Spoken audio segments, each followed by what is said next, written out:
Voilà, bonsoir. Il fait plus chaud à l'intérieur quand même, hein.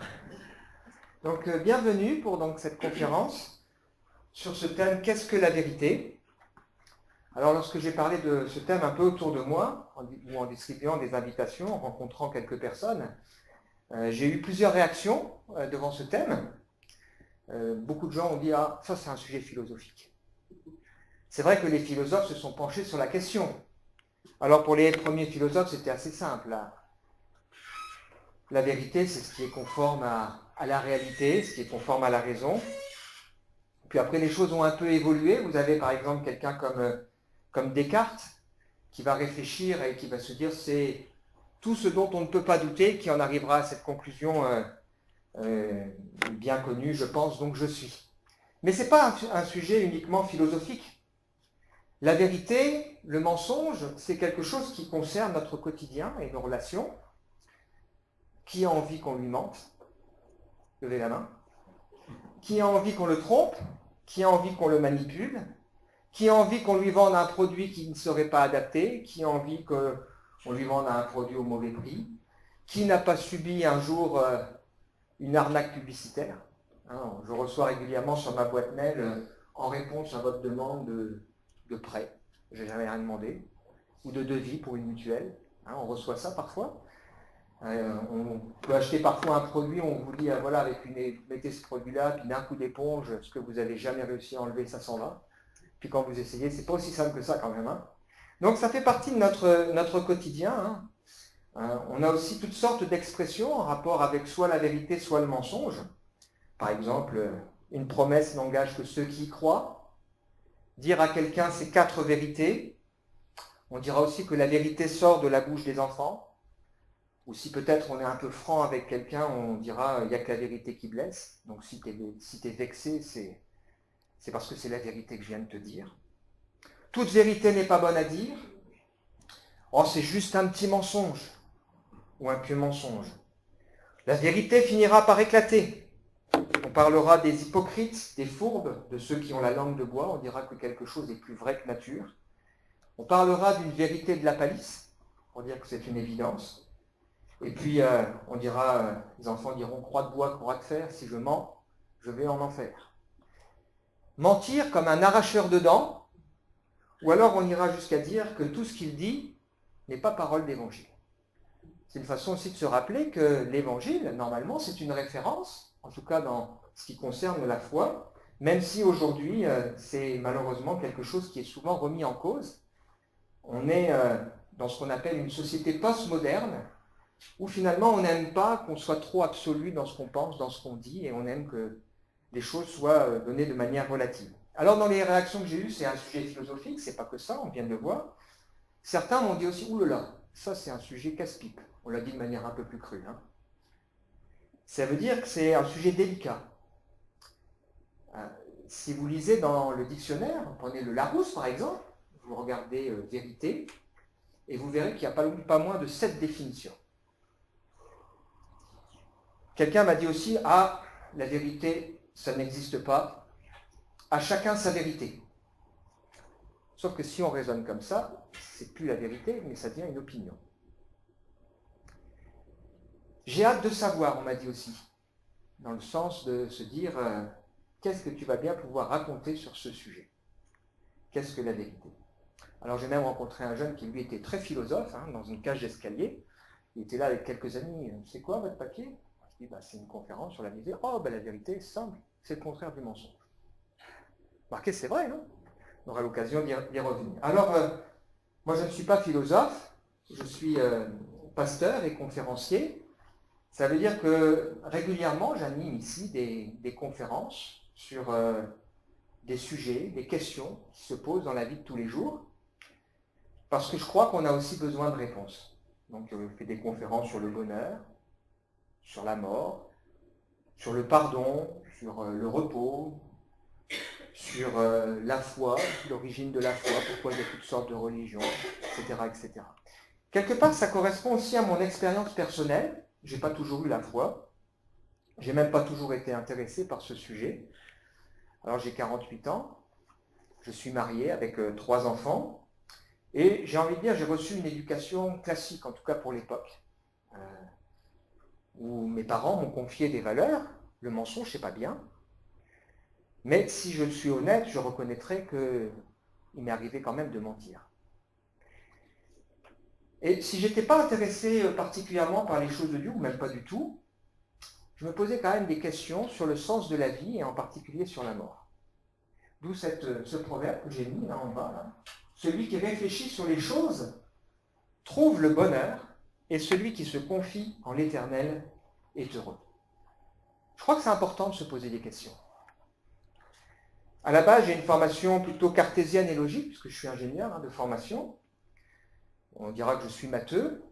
Mais un jour, j'ai eu l'occasion de croiser des gens qui vivaient la foi d'une manière différente et qui m'ont montré qu'il était possible d'obtenir des réponses par rapport à la foi sur les grandes questions. Et j'aime d'animer des conférences parce que je crois que ça correspond aussi à un besoin. Souvent, quand je parle avec des gens, ils me disent « mais on ne m'a jamais expliqué les choses comme ça. On n'a jamais eu l'occasion de me dire les choses de cette manière. » Et ça permet parfois de mieux comprendre un certain nombre de choses. Alors, ce sujet, bien évidemment, il faut l'aborder comme la foi, avec, je pense, l'humilité, une forme de curiosité, sans doute. En même temps, il faut de l'ouverture, parce que parfois, les gens qui manquent d'ouverture sont des gens qui ont peur de confronter leur idée. On ne doit pas avoir peur de confronter ses idées, parce que c'est intéressant de voir un peu ce que d'autres peuvent également penser. Alors en même temps, je n'ai pas toutes les réponses, bien évidemment, mais on aura l'occasion à la fin d'avoir un temps d'échange autour de ce sujet. Alors le but, c'est que ce ne soit pas trop compliqué pour que chacun puisse s'y retrouver. Alors avant de vous présenter le plan, je dirais qu'il c'est finalement assez simple. Je voudrais juste faire un retour sur ce qui était mis au dos de cette invitation. Quelques petites remarques. Donc derrière cette question qui paraît simple, se cachent bien des paradoxes. Si la vérité semble nécessairement absolue, en gros, c'est vrai ou c'est pas vrai. Si c'est vrai, on va dire c'est vrai, c'est comme ça. D'une certaine manière, ça s'impose à nous. C'est imparable. Si la vérité, d'une certaine manière, elle semble immuable, il y a des lois, par exemple, de la nature, elles ne changent pas, et heureusement. Imaginez que les lois de la nature, elles changent tout le temps, on aurait quand même du mal à s'y retrouver.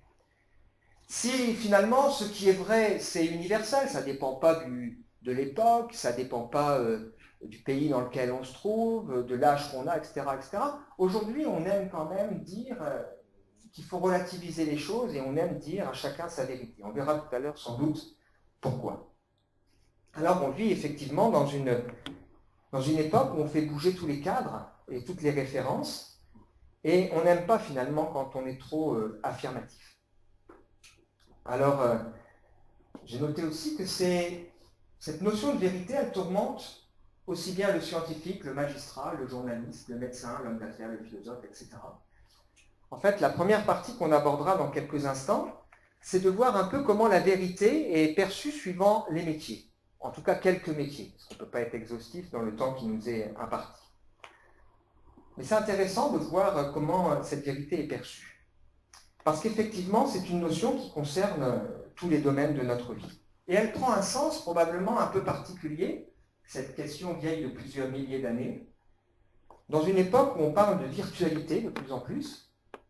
Vous avez parfois des gens qui ne se parlent pas, ils sont l'un à côté de l'autre, ils ne se parlent pas, mais sur leur téléphone, ils vont communiquer avec des tas d'amis, on va liker ce qu'ils disent. Donc on est dans un monde de paradoxes, avec des avatars. Vous avez cette publicité que vous avez peut-être vue pour Renault, c'est génial, cette fille qui s'appelle Liv, c'est, on va dire, elle est plus vraie que nature, qui conduit la Renault Kadjar. Autrefois, on parlait de jeux de rôle, aujourd'hui on parle d'escape game, on a des hommes politiques qui utilisent aussi les hologrammes, on parle de réalité augmentée, et puis on parle aussi de quelque chose qui est troublant, on parle des fake news, c'est-à-dire des choses fausses qu'on va véhiculer via les réseaux et que finalement qui vont être reçus et acceptés par les gens. Alors on a défini notre époque, on dit qu'on est dans une époque qui s'appelle une époque de post-vérité.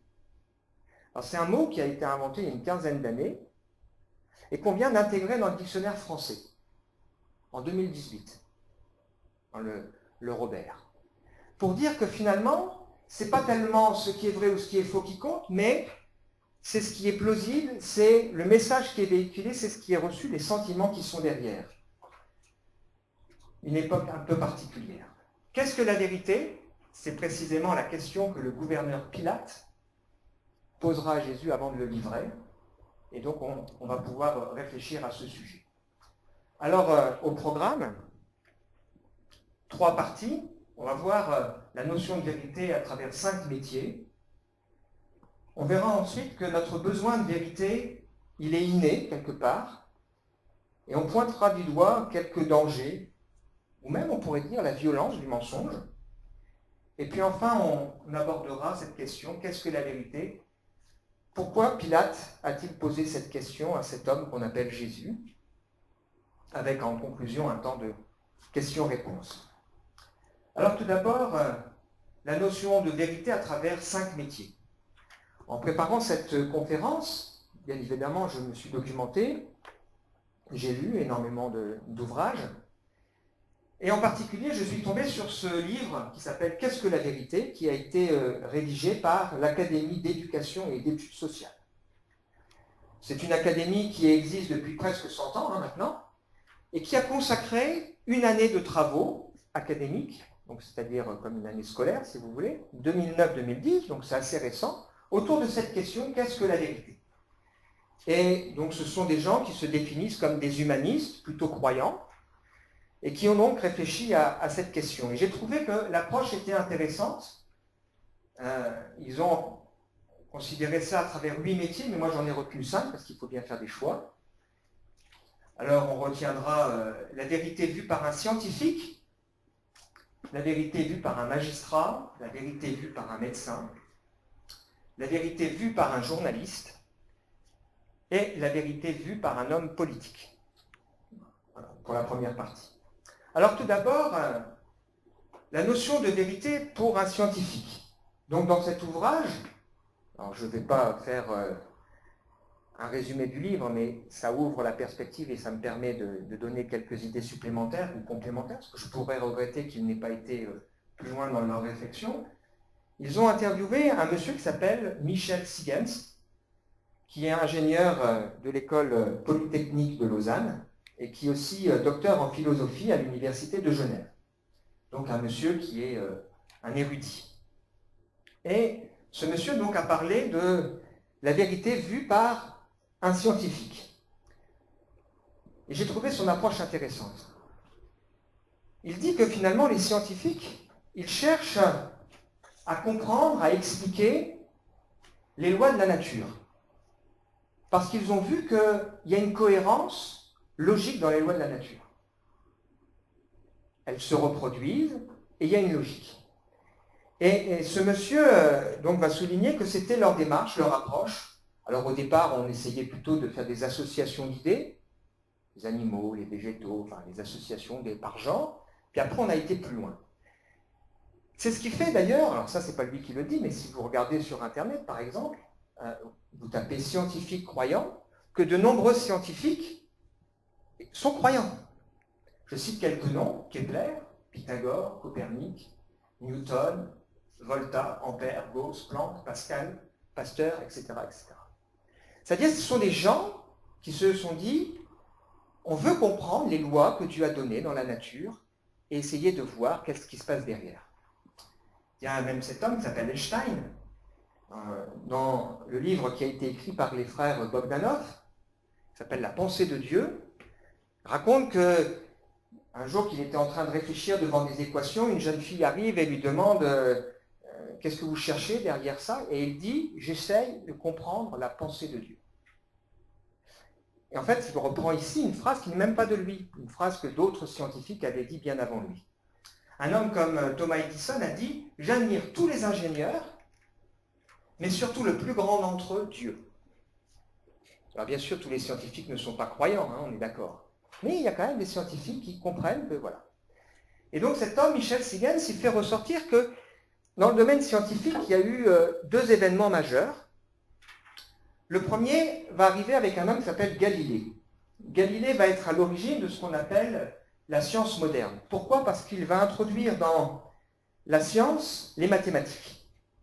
Puisque les lois de la nature et les lois de la science sont logiques, eh bien on peut introduire et essayer de les comprendre, de les expliquer avec des lois mathématiques. Mais cet homme, Galilée, qui parlera d'ailleurs de l'écriture mathématique du livre de l'univers, c'est une de ses citations, va rapidement comprendre quelque chose de très intéressant. Il va dire ceci: dans nos recherches, soit nous tentons de pénétrer l'essence vraie et intrinsèque des substances naturelles, ou nous nous contentons d'une connaissance de quelques-unes de leurs propriétés. Je tiens la première chose pour impossible. Alors je vais essayer d'expliquer ça de manière plus simple. Il explique de manière très simple que la science, elle permet d'expliquer comment, par exemple, pourquoi un objet tombe, parce que c'est la loi de la pesanteur, pourquoi on a les 4 saisons, pourquoi, etc., etc. Donc elle permet d'expliquer comment les choses marchent, mais elle ne permet pas d'expliquer le pourquoi de tout ça. Parce que ça, finalement, ça nous dépasse et ce n'est pas la science qui donnera la réponse. Qui est à l'origine de tout ça? Quel est le sens du monde? Quel est le sens de la vie? Où ça commence et où ça s'arrête? Alors là, la Bible, bien sûr, va nous donner des réponses, puisque la Bible nous explique que le monde a été créé par Dieu, que l'homme a été créé par Dieu, par amour, et qu'il l'a placé dans un cadre idéal, et que les choses se sont bien gâchées depuis, on est d'accord. Et donc, les physiciens jusqu'au 19e siècle enseignaient à leurs élèves: ne faites pas de la physique, Newton a presque tout dit. On avait le sentiment qu'on allait pouvoir assez rapidement cerner un petit peu toutes les lois. Puis est arrivé un monsieur qui s'appelle Einstein, donc il est bien connu, hein. Et Einstein va introduire la notion de relativité, c'est-à-dire quand on observe l'infiniment grand, quand on observe l'infiniment petit, ça remet en question les lois qu'on a créées au départ. Et ça a provoqué un bouleversement qui amène les scientifiques à reconnaître qu'une vérité, elle est difficilement absolue, mais ou une théorie, elle est plus exacte qu'une autre, parce que finalement, on ne connaît pas tout, et il y a tellement encore de choses à découvrir. Regardez, ne serait-ce que dans le domaine de la biologie, dans le domaine de la science médicale, dans le domaine des animaux, on découvre encore de nouvelles espèces, etc., etc. Et finalement, on s'aperçoit que les théories humaines sont provisoires. Un bon livre scientifique ou un bon livre de médecine, il a une durée de vie très limitée. Quand j'étais enfant, vous avez peut-être connu ça, j'avais des Tout l'univers. J'ai récupéré les Tout l'univers de mes parents. Il y a 5 ou 6 ans, j'ai voulu les vendre, ça ne vaut plus rien. Plus rien du tout. Je n'ai pas pu les vendre, j'ai dû les jeter. Et quelqu'un qui a déménagé récemment avait aussi des livres de science, il n'a pas pu rien en faire, parce que ça ne vaut rien. Parce qu'un livre de science, il a une durée de vie très limitée. Alors qu'est-ce que ça nous amène comme conclusion? La première conclusion de cette approche, c'est qu'effectivement, les lois de la nature, elles sont logiques et cohérentes, quelque part, elles traduisent une sagesse. La deuxième chose que ça montre, c'est qu'effectivement, on doit aborder ce sujet avec de l'humilité, parce qu'on peut expliquer comment les choses marchent, mais on a du mal à expliquer le sens derrière, le pourquoi. Et puis, on voit que les théories humaines sont provisoires. Deuxième approche, l'humilité et la rigueur, il y a encore tellement de choses qui nous dépassent. Deuxième approche, après le scientifique, c'est le magistrat. Alors là, c'est le témoignage dans ce livre d'un monsieur qui s'appelle Éric de Montgolfier, qui est procureur de la République. Vous connaissez peut-être ce monsieur qui est célèbre pour certaines affaires, notamment l'affaire OM Valenciennes avec Bernard Tapie. Donc il est connu pour être un homme qui a une certaine foi. Et j'ai apprécié en lisant son interview son humilité. Donc il est procureur de la République. Et il dit ceci, il dit que le magistrat, il est souvent confronté à des faits et à de nombreuses questions. Avant, les gens, quand ils avaient un souci, on allait voir les notables, les sages du village, l'instituteur, le prêtre, pour essayer de régler. Aujourd'hui, les choses, elles viennent directement au pénal. Et ce monsieur, il explique, il dit, on se pose des questions. Est-ce que je poursuis ou pas cette personne? Est-ce que c'est vrai ce qu'on me raconte et est-ce que ça vaut la peine de poursuivre? Et puis il explique la conscience qu'il y a d'un côté les fées et il y a aussi les hommes. Par exemple, s'il y a malheureusement un meurtre, est-ce que c'est un meurtre justement ou est-ce que c'est un accident? Est-ce que c'est prémédité ou pas? Ça change la donne.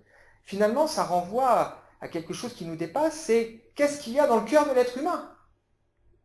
On veut une justice rapide, on attend d'un procureur qu'il soit réactif, on veut du juge une décision rapide, mais la justice est nécessairement lente, parce que l'erreur rôde en permanence et la précipitation la nourrit.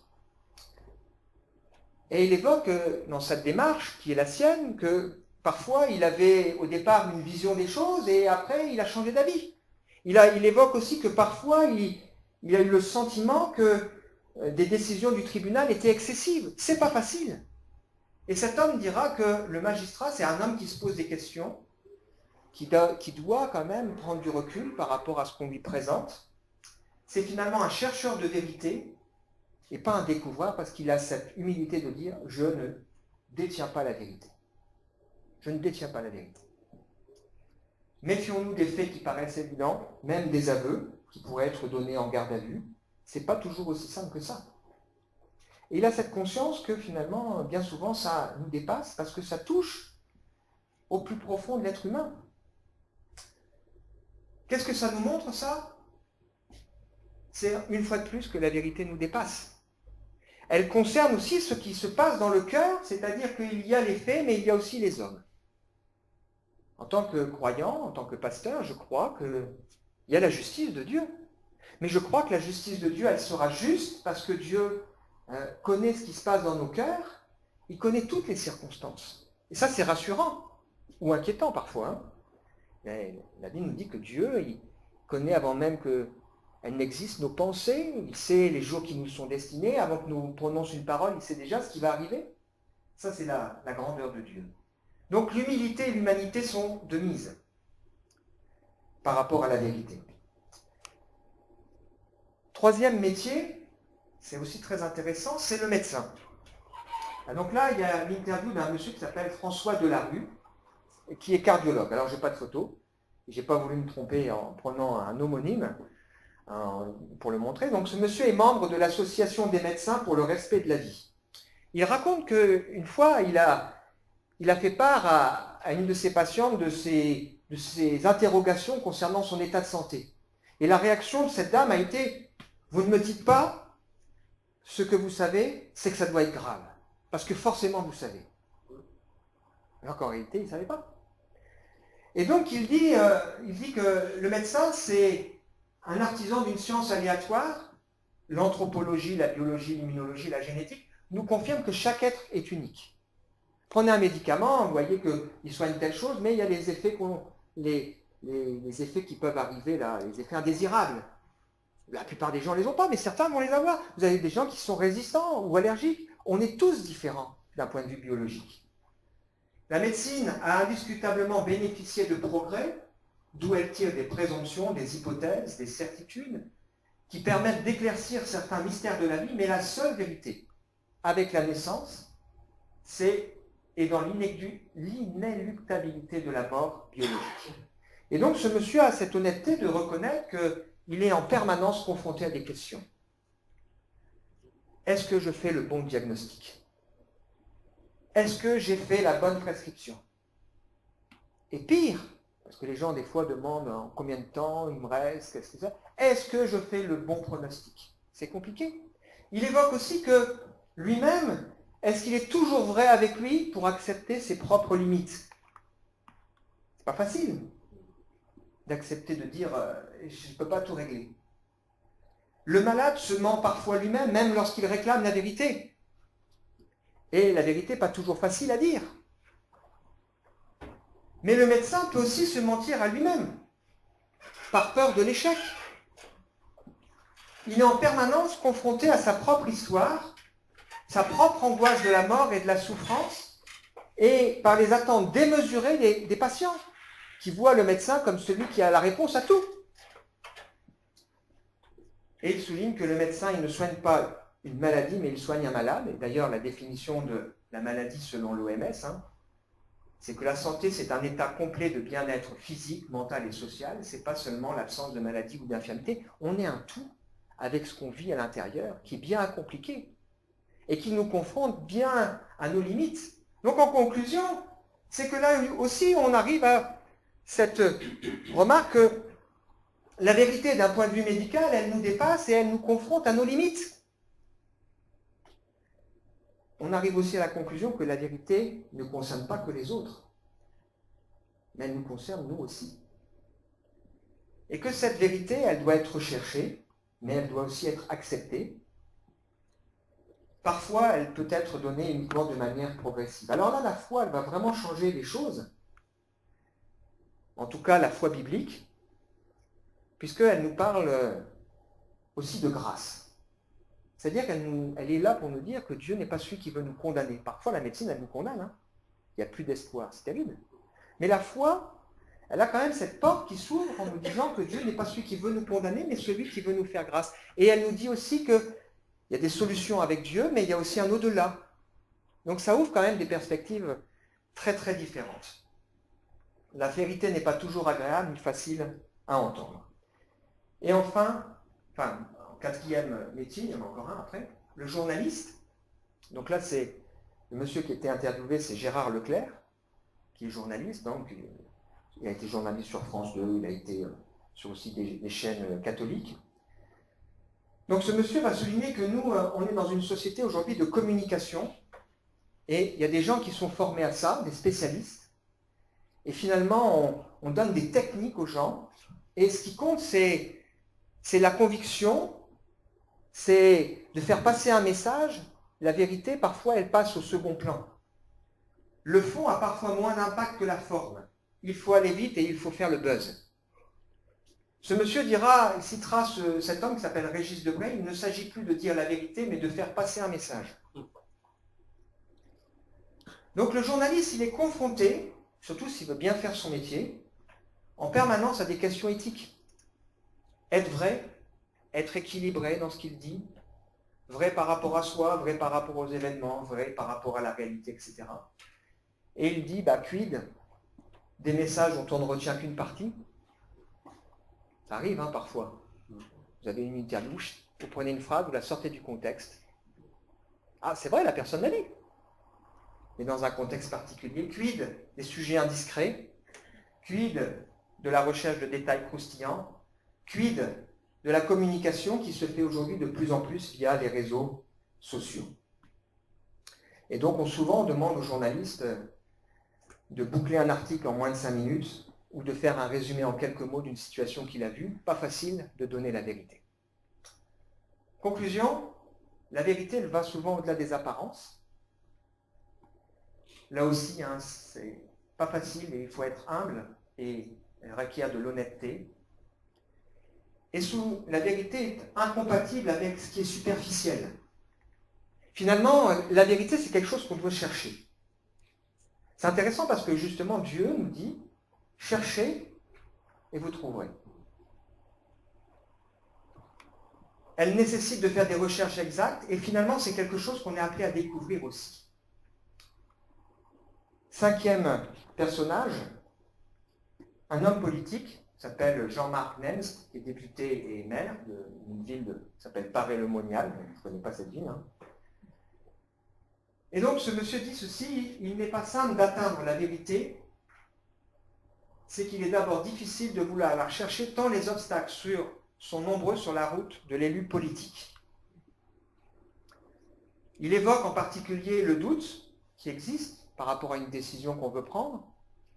C'est pour ça que de plus en plus souvent, on teste dans une région, dans une ville, un dispositif avant de le généraliser, parce qu'on n'est vraiment pas sûr de ce qu'on décide. Remarquez aussi que tous, ceux qui ne sont pas au pouvoir, ils pensent qu'ils ont la solution. Et puis celui qui y est, il fait ce qu'il peut. Les sondages et les observatoires se multiplient, on veut tout mesurer, qu'est-ce que les gens pensent, etc. Mais est-ce que finalement c'est la bonne boussole? Il évoque aussi que la vérité n'est pas toujours dans la voie de la majorité, alors pas dans un point de vue politique, mais la majorité, l'opinion générale. Ce n'est pas parce que tout le monde pense ça que c'est ce qu'il faut faire. Il parle aussi de la place de l'écran et du paraître, qui est de plus en plus important, et puis de la langue de bois, qui est contraire à la conviction solide, structurée, raisonnée, de la rhétorique que certains peuvent utiliser, qui sont très brillants, et qui finalement éloignent de la vraie vérité. Le besoin d'immédiateté, de zapping, et puis aussi de plaire. Besoin de plaire. Le politiquement correct est ce qu'on a envie d'entendre, ce qu'on veut bien entendre. Alors, la conclusion de ça, c'est que la vérité, elle nécessite du courage. Elle nécessite une nouvelle fois de l'humilité, elle n'est pas toujours dans la popularité, dans ce qu'on a envie d'entendre. Elle n'est pas toujours compatible avec l'immédiateté et avec un refus de penser aux conséquences à long terme. Donc cette première partie, qui est probablement la plus longue, je vous rassure, nous fait ressortir 5 métiers. Le premier, c'est, il y a une logique, il y a une sagesse dans la création, dans les lois. Mais si on veut comprendre le pourquoi de tout ça, on a besoin à un moment donné de révélation. Alors ce mot, il fait peur. Ça veut dire que la question, au fond, c'est pas seulement si Dieu existe, mais la question, sans doute, c'est si Dieu existe, qui est-il? Peut-on le connaître? Comment entrer en relation avec lui? Qu'est-ce qu'il attend de ma vie? Quel est le sens de tout ça? Et bien sûr, le scientifique arrive à ses limites, c'est-à-dire il y a tellement de choses à découvrir, c'est extraordinaire, hein, même ne serait-ce que de découvrir tout ce qu'il y a autour de nous. Hein. Le magistrat, c'est de se rendre compte que la vérité, elle nous dépasse parce que nous, on n'est pas capable de lire dans le cœur. Il y a les faits, des témoins plus ou moins fiables, des convictions plus ou moins justes, et puis il y a les hommes. Donc là encore, l'humilité de mise. Le médecin, il prend conscience aussi que la vérité le concerne. Il faut aussi admettre parfois ses propres limites. Cette vérité, elle doit être recherchée. Elle ne peut être donnée que de manière progressive. Et c'est la même chose en ce qui concerne la foi, parce que des fois, il y a des choses qui ne sont pas agréables à entendre. Même si la foi, elle ouvre cette perspective en nous disant Dieu n'est pas celui qui veut nous condamner, mais celui aussi qui veut nous faire grâce. Et puis enfin, le journaliste, qui reconnaît qu'on ne peut pas être superficiel, il faut faire une recherche, c'est une découverte. Et l'homme politique, c'est pas toujours, la vérité n'est pas toujours populaire. Deuxième partie,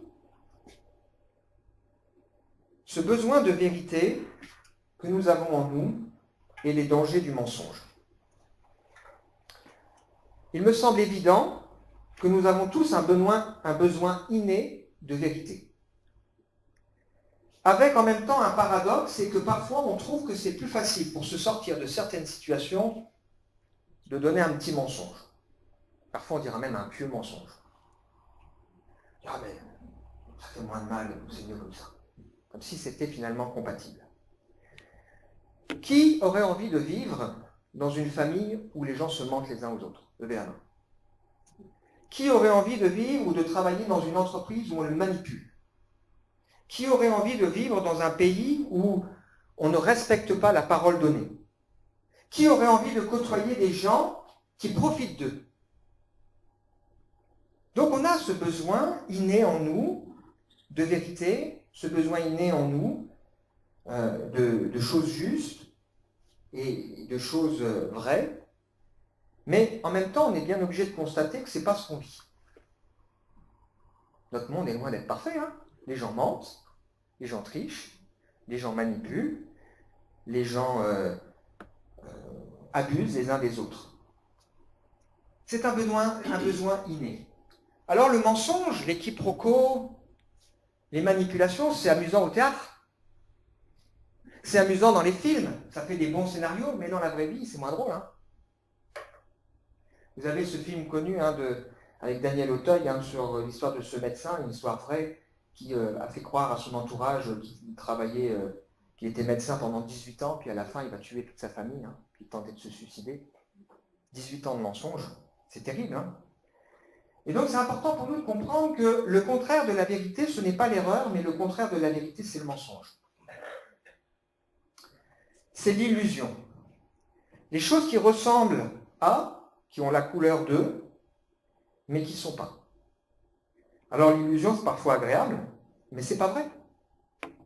Si vous avez des enfants ou si vous avez des gens que vous aimez, est-ce que vous avez envie de les voir vivre une relation avec quelqu'un qui soit dans l'illusion? On sait très bien qu'il n'y a pas d'avenir derrière et que ça va finir en catastrophe. Est-ce que vous avez envie de voir ceux que vous aimez chercher un bonheur qui n'existe pas, ou etc., etc. L'illusion, c'est quelque chose qui est dangereux. Et je crois que ce sujet de la vérité, ça fait partie de ces choses qui sont en nous un besoin profond que nous avons dans notre vie. Donc l'homme a des besoins profonds. Je crois qu'il a un besoin profond de vérité, il a un besoin profond de justice. Alors regardez l'enfant, il rentre à la maison et il dit « C'est pas juste ce qui s'est passé à l'école aujourd'hui ». Parfois il se trompe en plus, mais c'est quelque chose qui est difficile comme nous-mêmes. On a envie de voir le sale type puni. Après, on définit encore ce que ça veut dire, parce que des fois, nous aussi, on n'est pas très beau. On a un besoin en nous de morale. Alors là aussi, les contours y changent, on est d'accord. Mais quand même, la notion du bien et du mal, il y a quand même des choses, alors ça, ok, mais il y a des choses intolérables quand même.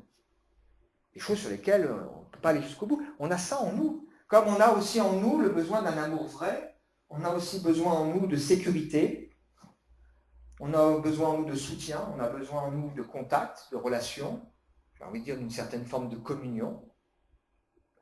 On a besoin aussi de réussir durablement, c'est-à-dire que quelque chose ne soit pas voué à l'échec, donc quelque chose qui réussisse. Alors le but de cette partie, c'est pas de faire de la morale. Parce que à la limite, ça, ce serait facile. Je ne sais pas non plus de culpabiliser. Je disais tout à l'heure qu'en introduction, moi j'ai été élevé dans une famille avec des valeurs. Mes parents m'ont enseigné qu'il ne fallait pas mentir. Ça n'a pas empêché des secrets de famille, des secrets graves. Donc ça ne m'a pas empêché parfois de mentir, si on est sincère. Même de se mentir à soi-même. Mais le but de cette partie, c'est de nous amener à réfléchir à ce besoin qui est en nous et à réfléchir aux solutions. C'est vrai que la vérité, ça paraît un absolu inatteignable, mais parce que il faut mentir combien de fois pour être appelé menteur? Une fois. Donc ça paraît un absolu qui est inatteignable, mais le but, c'est pas ça, parce que Jésus, quand il est venu, le premier mot dans son discours, c'est heureux. C'est-à-dire, il veut conduire les gens au bonheur. Et la chose qui ressort le plus de son discours, si vous lisez les évangiles, quand il s'adresse aux religieux, c'est qu'il les a traités d'hypocrites. Hypocrites. Tu dis aux hommes ce qu'il faut faire, tu ne le fais pas toi-même. Tu demandes aux gens de faire des choses, tu ne leur donnes pas la force de le faire. Tu as oublié ce qui était le plus important. Il y a toutes sortes de formes, mais tu as oublié le plus important, c'est de faire preuve de miséricorde et d'aimer ton prochain. Donc c'est certainement pas comme ça que les choses doivent se faire. Tu as oublié le plus important. On a des tas de choses, on te dit c'est ça qu'il faut faire, etc. Et tu as oublié le plus important, c'est la vie. Dieu, c'est pas seulement quelqu'un avec toutes sortes de règles qu'on doit suivre, mais c'est sans doute autre chose. Donc on va essayer de voir ensemble ces choses. La vérité est associée à la fiabilité. Dans la première partie de la Bible, qui est écrite en hébreu, le mot vérité est un mot qui veut dire digne de confiance, digne de foi. La deuxième partie qui est écrite en grec, le mot, l'étymologie du mot, c'est plutôt quelque chose qui est dévoilé, qui est découvert. Le contraire de ce qui est fiable, c'est la tromperie. Quand, dans une famille, dans une relation, on découvre que l'autre vous a menti, ça crée une rupture. Comment voulez-vous faire confiance à quelqu'un qui vous a menti, qui vous a trompé? Et souvent, dans des situations de drame, les gens vont dire, moi, le plus difficile à accepter, c'est qu'il m'a menti. C'est que pendant des années, il a fait croire que tout allait bien, et en réalité, il m'a trompé. C'est pas forcément de découvrir que les choses n'étaient pas comme on le souhaitait, mais c'est ce sentiment de se dire, mais waouh, le mensonge. Il y a dans la notion de vérité une notion de cohérence par rapport à quelque chose qui relèverait de l'imposture ou de l'absurde.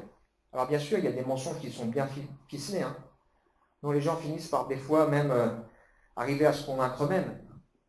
Mais c'est une imposture, le mensonge. Un synonyme de vérité, c'est authenticité. Alors que l'opposé, ça va être l'illusion, le stratagème. On a parlé tout à l'heure d'un monde virtuel, de plaisir virtuel, d'amour virtuel, un monde d'illusion. Il y a parfois aussi des mensonges qui sont collectifs. Parfois, vous avez des gens qui en entraînent d'autres avec eux dans cette illusion. Mais ça, c'est pas la vraie vie. On a envie des fois de dire aux gens, mais attends, c'est pas la vraie vie là, ouvre les yeux. Ça a aussi la notion de transparence et de lumière par rapport à ce qu'on cache et ce qui est hypocrite. On va d'ailleurs parler d'une vérité toute nue ou toute crue. Et on va parler de quelqu'un qui joue un rôle. On dira, tôt ou tard, la vérité éclatera. Et parfois, quand on découvre certaines choses, on dira, waouh, un monde qui s'écroule. Je n'imaginais pas que les choses, elles étaient ainsi. Waouh. Derrière cette apparence d'un foyer qui marche, derrière cette apparence d'un homme qui est heureux, pourquoi il a fait une tentative de suicide? Derrière cette apparence de réussite sur le plan professionnel, en réalité, il vit une catastrophe. Derrière un gars qui fait du sport et on a l'impression que tout va bien, il a une grave maladie. Waouh! Derrière la notion de vérité, il y a une notion de lucidité et une notion de courage, par opposition à l'illusion et la fuite.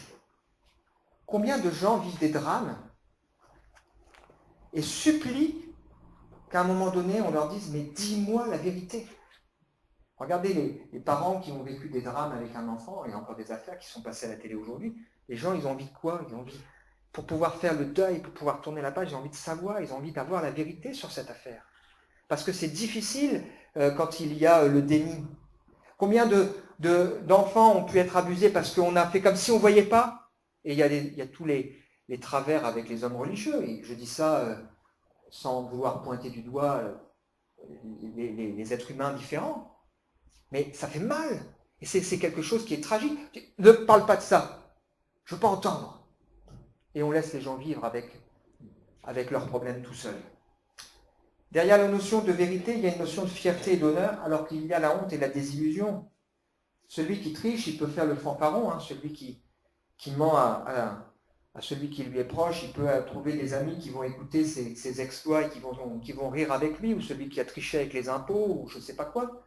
Et puis quand arrive l'heure de vérité, tout est mis en lumière, les amis, ils disent, ouais, débrouille, ton affaire. Ça m'a fait rire, mais maintenant c'est toi qui te débrouilles. Et là, c'est la honte, c'est la désillusion quand ces choses, elles arrivent à la lumière, quand on a le nez dedans. Derrière la notion de vérité, il y a une notion de sécurité à long terme, alors que derrière la notion de mensonge, il y a une idée de court terme et d'insécurité. Un mensonge qui en entraîne un autre, un engrenage, on ne peut plus faire marche arrière. Ça rend dépendant de celui ou de celle qui a participé à la combine, et puis derrière, on n'arrive pas à en sortir. La Bible nous dit qu'on n'a pas de puissance contre la vérité, sauf la mauvaise foi.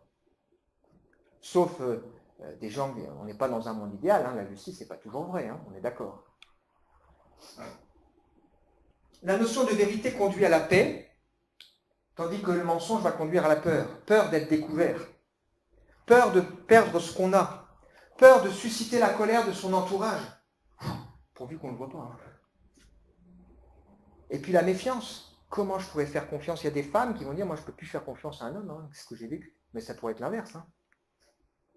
La force, alors que le mensonge finalement ça fragilise.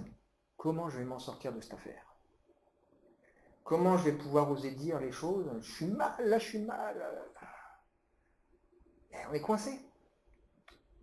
La clairvoyance par rapport à quelque chose qui aveugle, une liberté. Vous avez parfois des gens qui vont, par rapport à quelque chose qui est un lien, vous avez parfois des gens qui, quand la vérité arrive, doivent subir les conséquences et disent « moi, je suis soulagé ».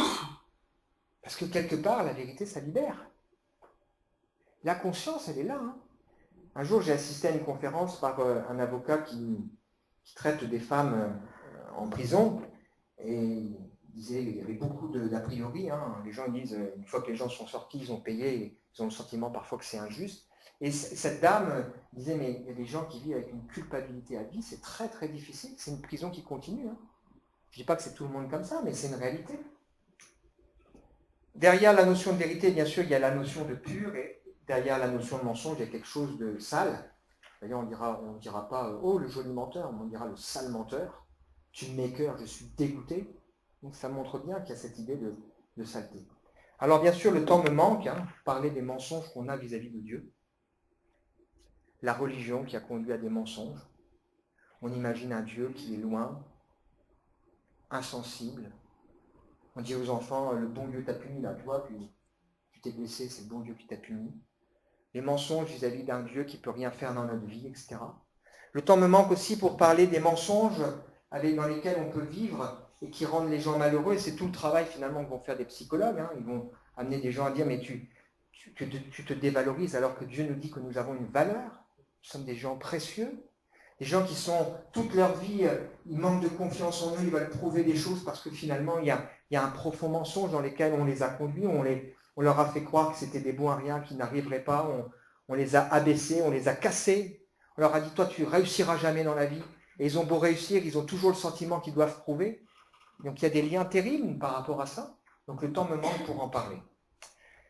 On arrive à la troisième et dernière partie. Qu'est-ce que la vérité et pourquoi cette question bizarre de Pilate auprès de Jésus? On est ici avec un homme qui est devenu célèbre par cette situation, sinon on ne parlerait pas de lui. C'est une question qu'il a posée dans une situation bien embarrassante où il est gouverneur et les gens religieux qui veulent se débarrasser de Jésus et qui ont décidé de le faire mourir le jour de Pâques vont lui amener ce drôle de bonhomme en lui disant « on veut que tu le fasses mourir ». Et lui, il est là, bien embarrassé, il ne s'est pas levé le matin en se disant qu'il aurait ça à régler, mais c'est quand même ce à quoi il va être confronté. Et cette question va arriver au milieu même plutôt d'une conversation animée. Je vous invite à lire ça dans la Bible, c'est remarquable. C'est une conversation animée qui est digne d'un scénario où vous avez là un échange de questions avec quelqu'un qui finalement n'écoute pas les réponses. Alors avant de rentrer un peu dans le détail de ça, je vais quand même donner quelques éléments de contexte. Donc cette question, elle arrive dans ce qu'on appelle l'évangile de Jean. Donc c'est un évangile qui a été écrit, qui fait partie du Nouveau Testament. La Bible a été écrite en deux parties. Une première partie qui nous parle de la création, de l'histoire de Noé, de l'histoire d'Abraham, de Moïse, un peuple, le peuple juif, d'un Dieu qui donne des lois, et puis de l'homme qui est incapable de suivre ces lois, et puis de Dieu qui promet qu'un jour il enverrait un libérateur, et donc de ces gens qui attendent ce libérateur, c'était connu, avec des détails qui sont donnés. Et puis vous avez le Nouveau Testament, deuxième partie de la Bible, qui commence par la naissance de Jésus, et le récit qui est raconté de ce qu'a fait Jésus sur terre. Donc il y a 4 évangiles. Et en particulier, vous avez cet évangile de Jean, qui a été rédigé par un proche de Jésus, qui a passé 3 ans avec lui. Il se présente d'ailleurs dans son évangile comme le disciple que Jésus aimait. Donc quelqu'un qui connaît bien Jésus. Et cette question, elle arrive pratiquement à la fin de ce livre. Vous pourrez le lire si vous avez une Bible à la maison, ou sur Internet, ou il y a des Bibles ici. Alors l'évangile de Jean commence par un prologue célèbre. Au commencement était la parole, était le Verbe. C'est une façon pour Jean de dire que le monde a été créé par quelqu'un, Dieu, avec une sagesse, quelqu'un qui tient et qui domine et qui conduit les choses, qui tient les temps et l'histoire. C'est une façon de dire que nous ne sommes pas là le fruit du hasard. Et dans l'Ancien Testament, première partie de la Bible, il y a de nombreuses prophéties, on appelle ça comme ça, qui ont été données, certaines même 4000 ans avant la venue de Jésus, beaucoup 800 ans avant, qui disent que celui qui viendrait, il accomplirait telle et telle chose. Et puis donc dans ce prologue, il poursuit en donnant 3 notions importantes sur la personne de Jésus. Il dit que Jésus, c'est la lumière que Dieu envoie pour éclairer les hommes. Tout à l'heure, on a dit que le monde dans lequel on est nous interpelle et nous dit, regardez, il y a un créateur, il y a quelque chose de beau, de magnifique, mais on est incapable de comprendre le pourquoi. Et Jésus, c'est cette lumière qui vient pour nous expliquer les choses. Cette lumière qui vient pour révéler les choses. Et elle explique que les gens ne sont pas toujours prêts à l'accepter. Ce Jésus a été rejeté. Mais elle fait cette promesse que ceux qui acceptent cette lumière, ceux qui croient que Jésus est celui que Dieu a promis, il a accompli à peu près 300 à 400 prophéties, c'est pas rien quand même, il donne le pouvoir de devenir enfant de Dieu. C'est-à-dire que Dieu n'est pas seulement celui qui veut qu'on croie en lui, il n'est pas seulement celui qui veut qu'on vive une vie morale, il n'est pas seulement celui qui veut qu'on prie, pas seulement celui qui veut nous expliquer un certain nombre de choses, mais il est celui qui veut qu'on vive quelque chose de proche, une relation avec lui. Et dans la pensée biblique, les êtres humains sont tous des créatures de Dieu, mais devenir enfant de Dieu, c'est particulier. C'est quelque chose qui nécessite un choix de vie, une prise de position, et qui passera forcément par Jésus. Les deux autres mots qui ressortent de ce prologue, c'est que Jean dit, la loi qui explique ce que l'homme doit faire a été donnée par Moïse, mais cette loi, elle nous condamne, alors que la grâce et la vérité sont venues par Jésus. Jésus, c'est la manifestation de la bonté de Dieu vis-à-vis de l'être humain. Vous savez que souvent aujourd'hui, dans les conflits qu'il y a, qui font notre actualité, on dit « Ah, on aimerait bien que les gens qui sont là-haut, ils vivent un petit peu ce qu'on vit nous au quotidien, ils comprendraient ce que c'est. » Eh bien Jésus, c'est ça. C'est Dieu qui s'incarne pour se mettre à la portée de l'être humain, qui lui tend la main pour l'aider à s'en sortir. Et le début de ce livre est là pour nous dire « Dieu ne veut pas nous condamner. Il veut nous sauver. » C'est pour ça que Jésus très rapidement dira « Dieu a tant aimé le monde qu'il a donné son propre Fils, lui-même, Jésus, pour que celui qui croirait en lui ne périsse pas, mais reçoive la vie éternelle. » Dieu ne veut pas nous condamner. Et puis, il y a une autre notion qui sort, c'est la notion de vérité. Et comme je disais tout à l'heure, le mot vérité dans le Nouveau Testament, c'est l'idée de quelque chose qui est dévoilé. C'est-à-dire qu'il y a une cohérence entre le Nouveau Testament et l'Ancien, c'est la mise en lumière des promesses. Ce Jésus qui vient révéler qui est Dieu. Un Dieu saint, qui ne peut pas tolérer le péché, mais un Dieu qui aime le pécheur et qui veut le sauver. Souvent, quand je discute avec les gens me disent, moi je comprends bien Dieu. Ok, Dieu, ok, je prie, mais moi Jésus, je ne comprends pas bien à quoi il sert. Mais l'Évangile est là pour nous montrer que Jésus, c'est la pièce maîtresse. Comment je pourrais oser penser que je puisse m'approcher de Dieu? Sur quelle base? Ma sainteté, mes mérites, mes œuvres? Jésus, c'est celui qui me permet de m'approcher de Dieu. Et puis cet évangile se termine par une conclusion qui est dans l'avant-dernier chapitre. Il dit que ce qui a été écrit dans l'évangile de Jean l'a été pour qu'on puisse croire qui est Jésus, le Fils de Dieu, et qu'en croyant, on puisse recevoir la vie en son nom, c'est-à-dire on puisse non pas seulement exister, mais vivre. Et donc au milieu de cet évangile, il y a un temps important qui est consacré aux derniers instants de Jésus. Du chapitre 13 jusqu'à la fin, là, pratiquement un tiers de ce livre est consacré aux derniers instants, aux derniers jours de Jésus. Partage avec ses disciples un dernier repas. La Bible nous explique qu'il sait très bien que Dieu a remis le sort du monde entre ses mains, qu'il va être livré, c'est même qui va le livrer, etc., etc. Et il va mettre le comble à son amour pour eux en acceptant de se prendre comme un serviteur et de leur laver les pieds, ils ne comprennent pas bien ce qui se passe. Et puis là, il va leur dire, parce qu'ils sont paniqués, il est en train de leur dire, je vais mourir, je vais partir. Vous voyez, mais nous, comment on va faire maintenant? On a tout lâché, on t'a suivi, c'est chaud, hein? Et Jésus explique qu'ils ne seront pas tout seuls parce que Dieu enverra le Saint-Esprit. L'Esprit de vérité qui viendra attester dans nos cœurs les choses.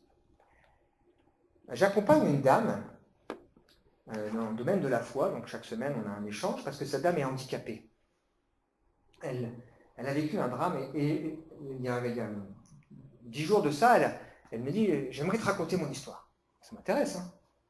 Donc elle m'explique qu'elle Et quand elle est née, elle a eu une éducation catholique, elle n'était pas croyante, etc. Donc quand elle s'est mariée, elle n'a même pas voulu se marier à l'église.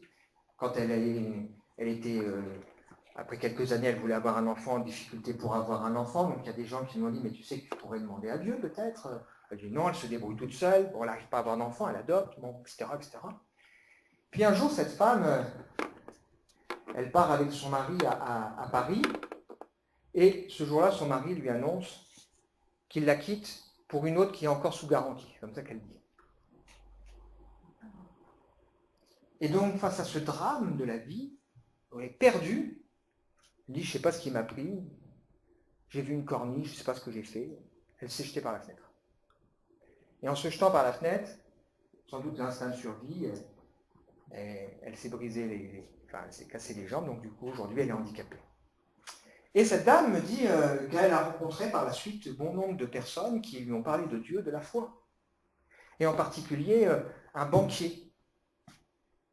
Et elle me disait, cette dame, j'ai trouvé ça intéressant, elle me disait, j'avais soif quand il me disait, et au fond de moi, je savais que ce qu'il me disait, c'était la vérité. Donc le Saint-Esprit est là pour attester que ce que Dieu veut, c'est vrai, il l'atteste dans notre cœur. Alors on est là à la fin de la vie de Jésus sur terre. Jésus est arrêté, livré par un proche, arrêté de manière comme un sauvage, avec des gens en armes. Et sans attendre, on le livre à un tribunal religieux. Alors au début, c'est un homme qui s'appelle Anne qui le transfère à son beau-frère qui s'appelle Caïphe. Et donc là, on réunit vite fait un tribunal et on essaye de coincer Jésus parce qu'il dérange. Alors on cherche des choses contre lui, on n'en trouve pas. On l'intimide, on se moque de lui, on le frappe, on lui dit devine qui t'a frappé, on lui jette des injures, etc. On produit des faux témoins, mais le problème, c'est même pas cohérent. Et puis à un moment donné, il y a quelqu'un qui dit « Ah, on a entendu dire un truc là !» Il a dit « Je détruirai le temple et puis j'en rebâtirai un autre en 3 jours. » C'est pas tout à fait ce que Jésus a dit. Mais ça suffit, on le tient. Il a blasphémé, on en a assez, on peut le condamner. Alors on le prend, mais comme on n'a pas le droit de le faire mourir, on va le livrer à un homme qui s'appelle Pilate. Et donc Pilate se retrouve avec un fardeau sur les bras, ce Jésus qui arrive. On le livre à ce gouverneur parce qu'on n'a pas le droit de le faire mourir. Alors Pilate se trouve devant ce Jésus, un personnage bien embarrassant qui ne pensait pas que le matin ça allait se passer comme ça. Il aurait bien voulu se cacher et puis fuir, mais là il doit traiter la question. Et donc Pilate se trouve en face de Jésus, il ne va pas arrêter de poser des questions à tout le monde, sans écouter les réponses ou sans avoir les réponses qui finalement lui plaisent. Il savait que les Juifs attendaient quelqu'un que Dieu avait promis qui viendrait les délivrer, qui serait leur roi. Alors il pose cette première question à Jésus, en connaissance de cause. Es-tu le roi des Juifs ? Jésus répond, tu le dis. Il continue. Il entend qu'on l'accuse, il dit, tu réponds rien ? Tu vois de tout ce en quoi on est en train de t'accuser ? La Bible nous dit, Jésus ne lui donna aucune réponse. Ce qui étonna Pilate. Il est embarrassé, il dit, je ne trouve rien de coupable en cet homme. Il dit, en plus, il vient de Galilée, hop, je peux le passer à quelqu'un d'autre qui s'appelle Hérode. Hérode discute un peu avec lui, mais il lui renvoie. C'est pas encore réglé, il faut encore que je traite la question de Jésus. Ça lui revient en pleine face. Il pose la question, mais quelle accusation portez-vous contre cet homme ? Tout ce qu'on arrive à lui dire, si ce n'était pas un malfaiteur, on ne te l'aurait pas livré. Et à cette époque, il y avait une coutume, on pouvait relâcher un prisonnier, il y avait là un autre prisonnier qui était un brigand, un fourbe, qui s'appelle Barabbas. Il dit, vous voulez pas que je vous relâche Jésus ? Et les gens ils disent, non, on préférerait que tu nous relâches Barabbas. Et cet homme, Pilate, il continue et il dit, mais moi, ni Hérode ni moi, on a trouvé quelque chose de coupable en lui, alors pourquoi ? Et on continue en lui disant, on veut que tu le fasses mourir. Que ferais-je de Jésus, celui qu'on appelle Christ ? Qu'il soit crucifié. Quel mal a-t-il fait ? On veut qu'il meure. Il revient voir Jésus et lui repose à nouveau cette question. Es-tu le roi des Juifs ? Jésus lui dit, est-ce de toi-même que tu dis cela ? Ou est-ce qu'il y en a d'autres qui te font du de moi? Alors Pilate, c'est bien ce qu'il y a derrière, le roi des Juifs, celui que tu as promis, la solution pour l'humanité. Il est perdu là.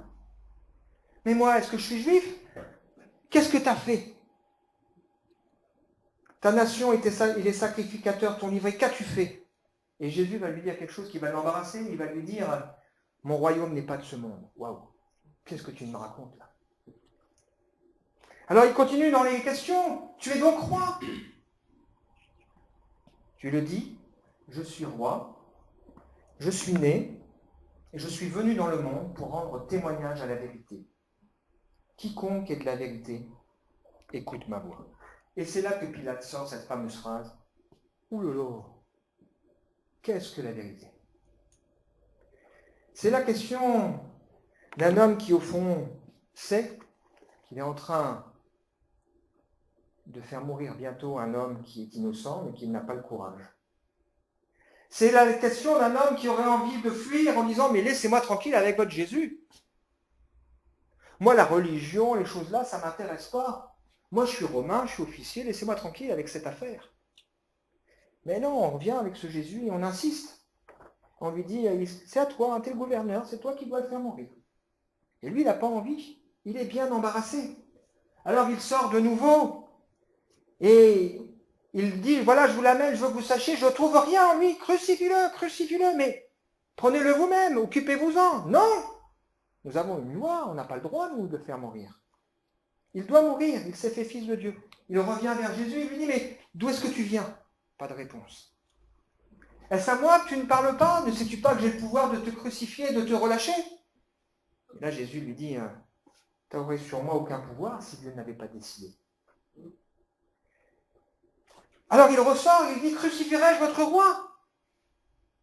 Et les gens lui répondent, mais nous, notre roi, le seul qu'on reconnaît, c'est César. Combien de gens, quand ils sont confrontés à ce besoin, à un moment donné, de réfléchir, qui est Dieu, qui est Jésus, auraient envie d'être comme Pilate, de se faufiler pour éviter de répondre à cette question? Finalement, il va se laver les mains là devant tout le monde en pensant que ça y est, c'est bon, regardez, je me lave les mains, je me sens innocent de cette affaire, mais je vais quand même le livrer. La vérité. C'est un absolu, effectivement. La vérité renvoie à Dieu. Les scientifiques l'ont compris, les médecins l'ont compris. Elle nous dépasse, mais cette vérité, elle devient accessible dans la personne de Jésus. La vérité, ce n'est pas un système. Ce n'est pas des dogmes. D'ailleurs, la religion a refusé Jésus, l'a rejeté. La vérité, c'est la réponse aux grandes questions. Pourquoi la vie? Parce que Dieu l'a voulu, il est aux commandes de tout et il nous aime. Qu'est-ce qu'il y a après? Surtout, comment être sauvé? Comment être heureux? Comment trouver du sens? On a la réponse dans la personne de Jésus. La vérité, c'est une personne à rencontrer. Jésus qui se présente, je suis le chemin. Un chemin à suivre, la vérité et la vie. Nul ne vient au Père que par moi. La vérité, c'est une porte. Jésus dira, je suis la porte, qui permet d'accéder au royaume de Dieu, à Dieu lui-même, une porte à franchir et à accepter de suivre.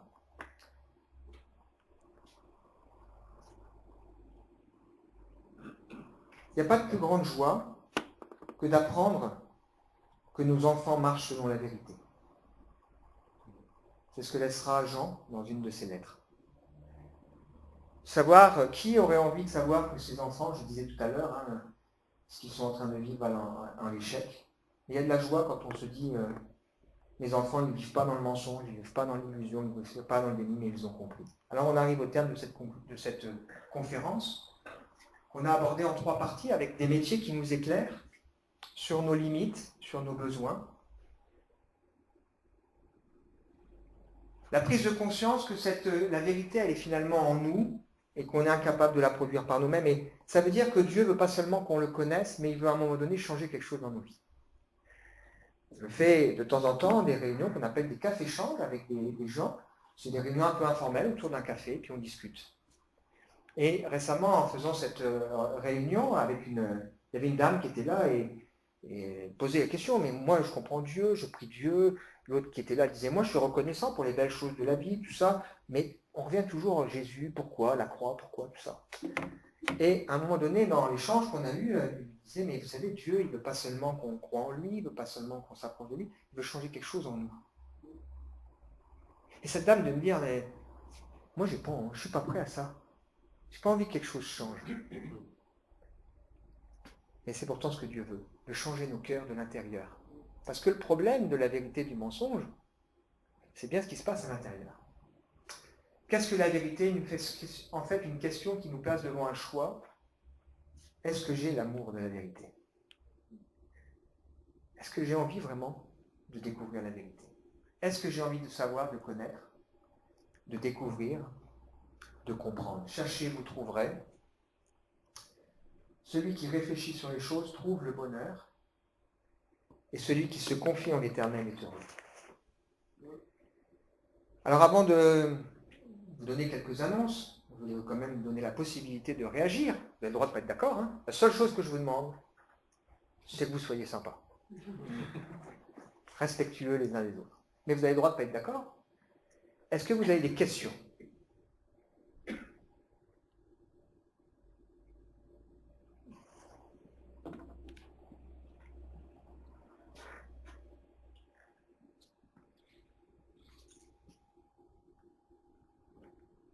Oui? Pour le sujet de la vérité, Jésus veut changer quelque chose à nous. Oui. Et que Jésus veut changer en principe, c'est que nous devons, en changeant, nous devons sauver nos âmes. Ce que Jésus veut changer à nous, c'est que Jésus veut changer notre cœur. Notre cœur est sauvé, que nos âmes. Il veut nous sauver, exactement. Hein. Donc, Jésus, c'est comme si Dieu, il tend la main et il nous montre, il révèle qui est vraiment Dieu. Ce n'est pas seulement celui qui veut nous condamner, mais celui qui veut pleinement se révéler à nous. Et on a vu tout à l'heure, la vérité, elle est progressive, parce qu'on ne peut pas tout découvrir. Et effectivement, il y avait une promesse qui avait été faite dans l'Ancien Testament, où Dieu disait, je veux changer le cœur de dur que vous avez pour vous donner un cœur de chair. Il disait, c'est pas la circoncision physique qui compte, mais c'est à un moment donné quelque chose qui se passe dans le cœur. Alors ça nous dépasse bien évidemment, mais pour avoir vécu cette expérience personnellement, je n'ai pas toujours eu la foi, je l'ai expliqué tout à l'heure, jusqu'au jour où la curiosité, l'amour de la vérité, je pense, m'a amené à comprendre aussi que j'avais besoin du pardon de Dieu, j'avais besoin de comprendre qui était Jésus, j'avais besoin de comprendre pourquoi il était mort sur la croix, et que j'étais concerné par ça. Eh bien, quelque chose s'est passé en moi. Je ne sais pas expliquer, mais ma vision, ma façon de voir les choses a évolué et a changé. Mon cœur a changé. C'est ce que Dieu veut faire. Ouais. Et en fait, pour que nos âmes soient sauvées, pas seulement ici-bas, et que nous pouvons... pour l'éternité, oui. Oui, pour l'éternité. Nous sommes que de passage, effectivement. Hein. On a ça aussi en nous. Hein. Moi, ce texte me parle particulièrement. Hein. Dieu qui fait toutes choses belles, même il a mis dans le cœur de l'homme la pensée de l'éternité. Hein, même les enfants, ils disent, le grand-père, là, il est parti où? Les gens, ils sont des fois bien embarrassés. Ils disent, oh, il est là-haut. Ouais. Donc on a en nous cette pensée. On ne peut pas saisir l'œuvre que Dieu fait du commencement à la fin, mais effectivement, Dieu veut nous accorder une paix par rapport à ces choses. Tout à fait. D'autres questions ou d'autres remarques? Voilà, donc sinon, je me tiens à votre disposition, hein, bien sûr, pour échanger. Je peux vous donner une petite carte. J'ai ramené aussi quelques livres. Hein. Le but, c'est de vous aider à peut-être aller plus loin par rapport aux questions qui seraient les vôtres.